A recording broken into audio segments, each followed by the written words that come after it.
Frères et sœurs bien-aimés, en cette nuit très sainte où notre Seigneur Jésus-Christ est passé de la mort à la vie, l'Église invite tous ses enfants disséminés de par le monde à se réunir pour veiller et prier.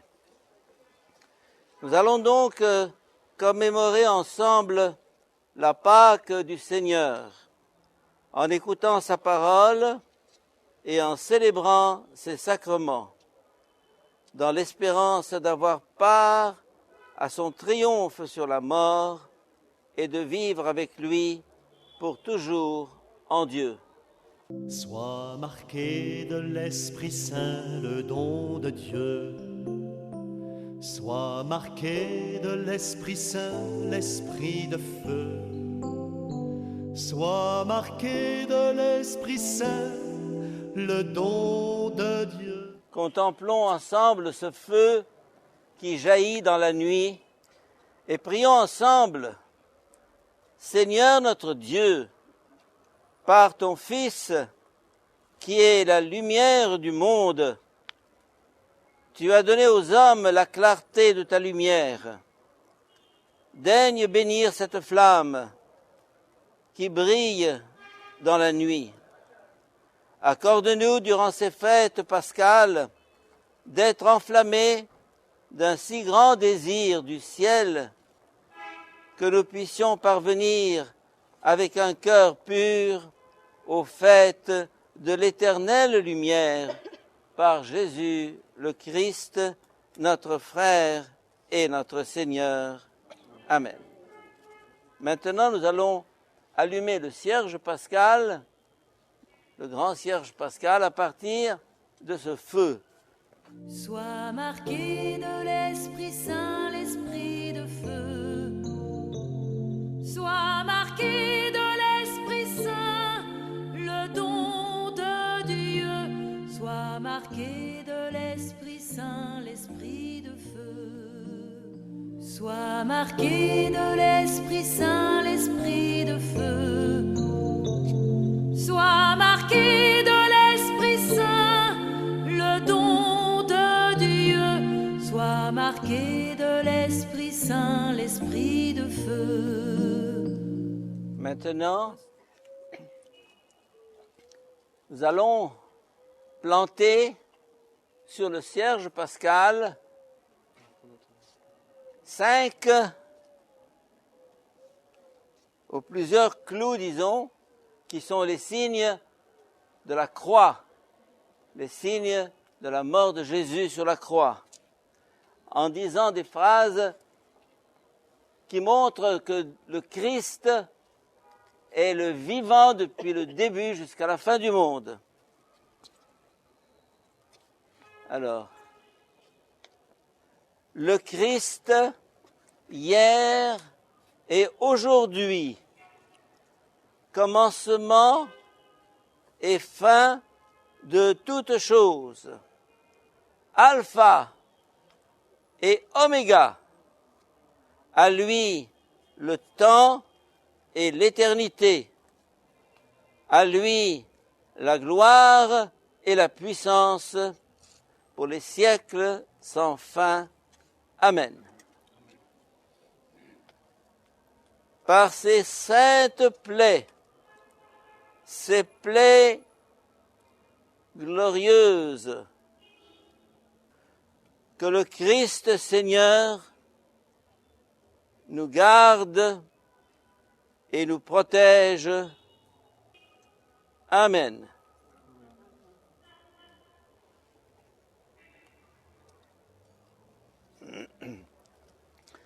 Que la lumière du Christ, ressuscitant dans la gloire, dissipe les ténèbres de notre cœur et de notre esprit.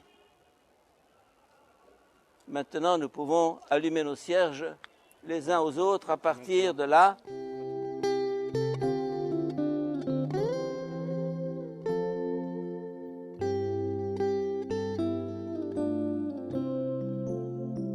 Sois marqué marqué de l'Esprit Saint, le don de Dieu.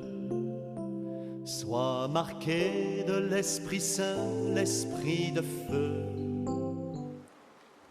Tout à l'heure, dans la cour de l'église, dans l'obscurité la plus totale,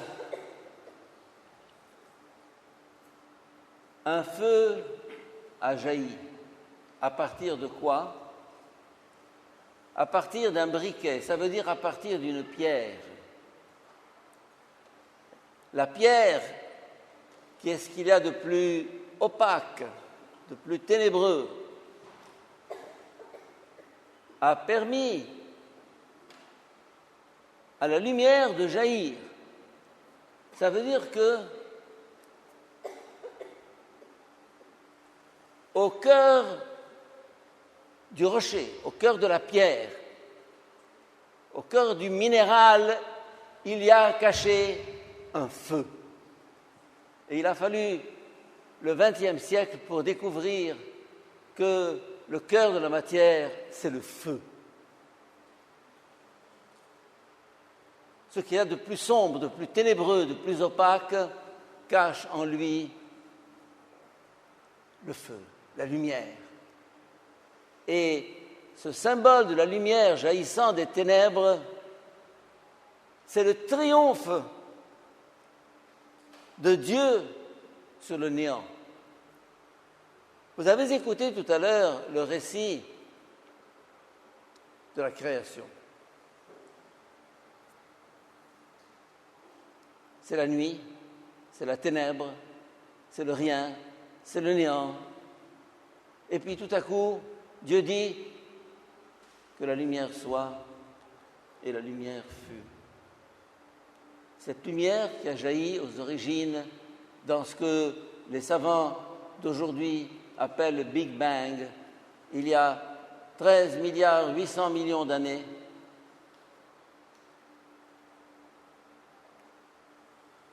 C'est quoi? C'est qui? Saint Jean nous répond, il est la lumière qui éclaire tout homme venant en ce monde. Et Jésus reprend, je suis la lumière du monde. En d'autres termes, ce monde de ténèbres a fait jaillir quelque chose qui n'aurait pas dû être et qui a été, qu'on appelle le monde, l'univers, la création, broum. Ce feu d'artifice qui a jailli autrefois est le signe que la lumière est plus forte que les ténèbres, que l'être est plus fort que le néant, et puis, dans cette immense aventure qu'on appelle l'évolution, que la vie est plus forte que la mort. Car un jour, justement, sur cette terre est apparue la vie, sous forme microscopique, cachée. Puis tout à coup, elle a envahi la mer, puis elle a envahi la terre. Et puis, boum, nous avons eu les forêts, les animaux, les poissons, les oiseaux, et cette vie merveilleuse qui nous entoure. La création, mes chers amis, est pour nous le signe par excellence de l'espérance qui doit nous habiter. Nous sommes tellement portés à désespérer. Charles Péguy disait, le plus grand péché, c'est de désespérer. Et l'époque que nous traversons aujourd'hui en Égypte et dans le monde arabe, et dans le monde entier, dans le monde tout court, est une époque plutôt sombre. Tout semble aller de travers. Et la tentation est pour nous de désespérer, de dire « ma fiche faïda ». Il n'y a rien à faire. Eh bien, la fête d'aujourd'hui, la fête de Pâques est là pour nous dire, tu n'as pas le droit de désespérer. La lumière est plus forte que la nuit. La vie est plus forte que la mort. Et elle aura le dernier mot. Et le signe qu'elle aura le dernier mot, c'est la fête de la résurrection que nous célébrons ce soir. Oui, mes chers amis, Dieu ne s'est pas lancé dans cette immense aventure de la création pour que tout finisse dans un trou, pour que tout finisse dans la nuit, pour que tout finisse dans la mort. Dieu s'est-il moqué de nous? Dieu se serait-il moqué de nous? Dieu nous aurait-il créés avec ces merveilleux visages qui sont devant moi, avec ses yeux, ses sourires, avec cet amour qui nous habite, pour que tout finisse dans un trou? Mais non. Eh bien, mes chers amis, ou bien le monde a un sens ou il n'en a pas. Et s'il n'a pas de sens, pourquoi aurait-il été créé? Pourquoi l'existence, si cette existence doit finir dans le néant? Pourquoi la vie, si cette vie doit se terminer par la mort? Non! Jésus nous dit, et c'est le cœur de son message, la vie est plus forte. La vie triomphera. La vie a triomphé déjà. Et dans la résurrection de Jésus, nous avons le signe, le gage, les arts de cette vie qui doit être un jour la nôtre. Oui, notre vie physique, terrestre, va se terminer un jour. Mais cette vie n'est pas encore la vie. Cette vie doit faire sa mutation. Comme la chenille entre dans son cocon pour tout à coup jaillir comme un beau papillon, eh bien nous aussi un jour nous entrerons dans notre cocon qu'on appelle la tombe, qu'on appelle la terre, qu'on appelle la nuit, qu'on appelle la mort. Mais la mort, c'est une métamorphose. La mort, c'est une mutation. La mort, c'est un passage. Tout à l'heure, nous avons entendu ce texte, le passage de la mer Rouge, la Pâque, la traversée. Cette traversée que le Christ a vécue entre le vendredi saint et aujourd'hui, cette nuit dans laquelle il a pénétré, cette ténèbre qu'il a traversée, cette mort qu'il a subie, qu'il a vécue, aboutit, débouche dans le matin de Pâques. La lumière, la vie, je suis vivant. Je suis vivant, tout à l'heure nous l'avons écouté, il apparaît aux femmes, il apparaîtra aux disciples, c'est moi, je suis vivant. Et le Christ ressuscité, le Christ vivant, ne meurt plus, c'est fini. Il n'est pas ressuscité pour mourir à nouveau, il est ressuscité pour vivre et nous faire vivre. Et dans la liturgie byzantine, ou plutôt dans les églises byzantines, vous avez ce fameux tableau qui représente le Christ ressuscité, tirant à lui les morts de leur tombe et de leur dire « Entrez, je vous ai fait un passage, je vous ai préparé un chemin. Je suis le premier des vivants, le premier des ressuscités. » Le cœur de l'Évangile est un message d'espérance. Quels que soient les bouleversements que nous connaissons, quelles que soient les tragédies que nous traversons,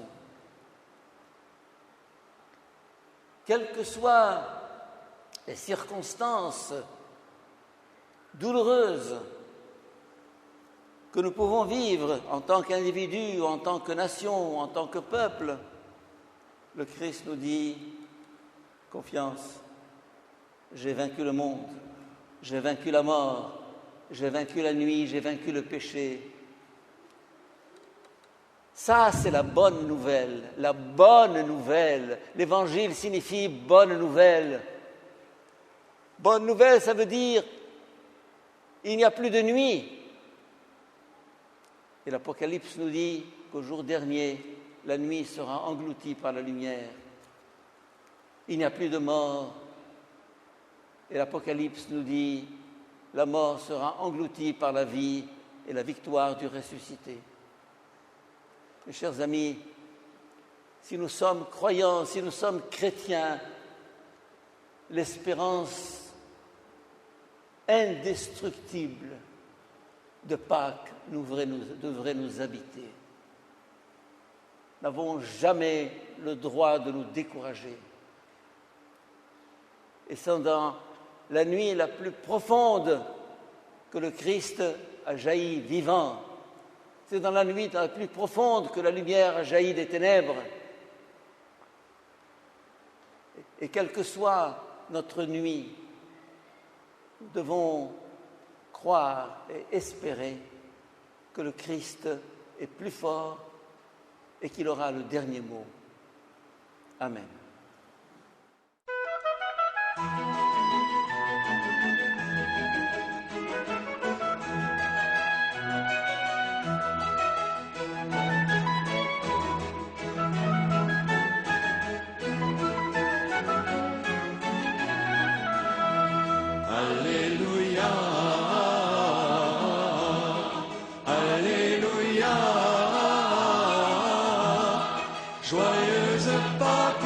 Joyeuse Pâques, joyeuse Pâques,